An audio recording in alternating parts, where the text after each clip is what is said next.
in the city are declaring Richmond a green development area. As we speak, green businesses are relocating here in Richmond. We have many existing businesses turning their emphasis into green practices.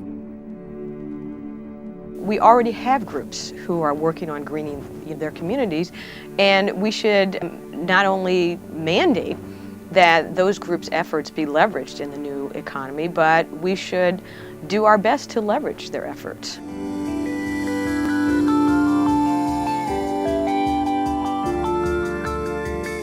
People that went through our program, starting in 2003, we still have relationships with all of them. They've been hired, anywhere from river management organizations within the community, even working with private landscapers, or within groups like Natural Resources Group within the Parks Department to manage like larger things. We've actually even managed our own, and we hired 2 of our own trainees to work with us as essentially ambassadors, for the Greenway that we're actually working to build.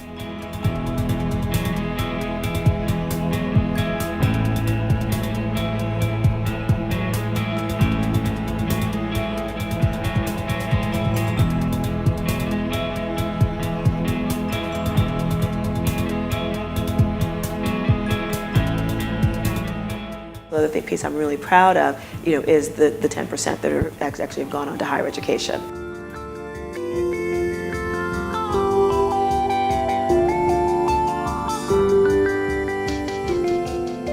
Somebody who gets into the construction trades or the electrical trades or the roofing trades, to be an experienced electrician, you have to have 10, 15 years under your belt.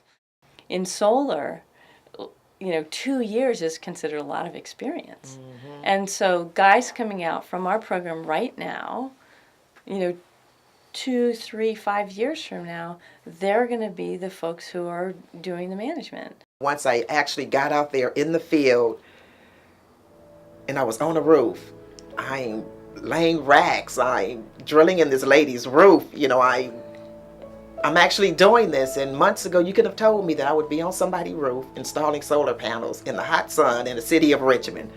That was not in my dreams. That was something that I never saw happening. And once I did it and saw the outcome and to see the other young individuals, really getting into it, it's like, you know what? This is what you need to be doing. This was your calling.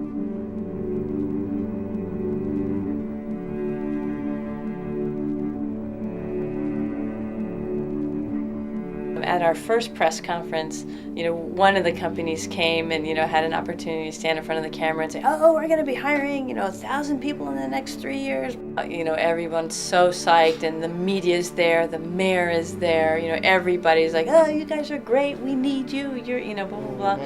And then nobody got hired.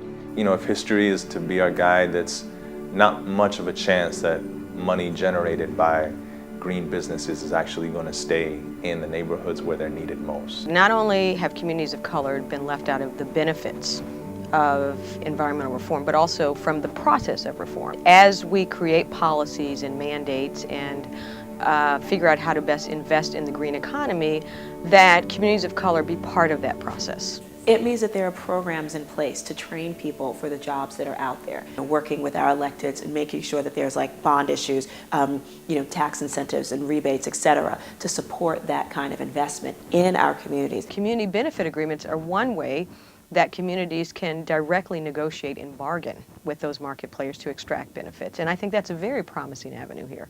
The way it would work is this. We have a public mandate, right, that we put on a developer to build buildings in a green fashion. One thing that a community might ask for is job training, a slice of the jobs at fair wages in building that building. The technology is here. The need for the whole country to green urban America is evident. What we have to do now is step up to the plate and say, we insist that the communities that were locked out of the last century's pollution-based economy are locked into this new clean and green economy. If we're not looking at those communities as really beautiful treasure troves of where we can actually find the resources, which are people, and the power that they have to actually do some of these jobs and create some of these businesses as well, then we're missing the boat.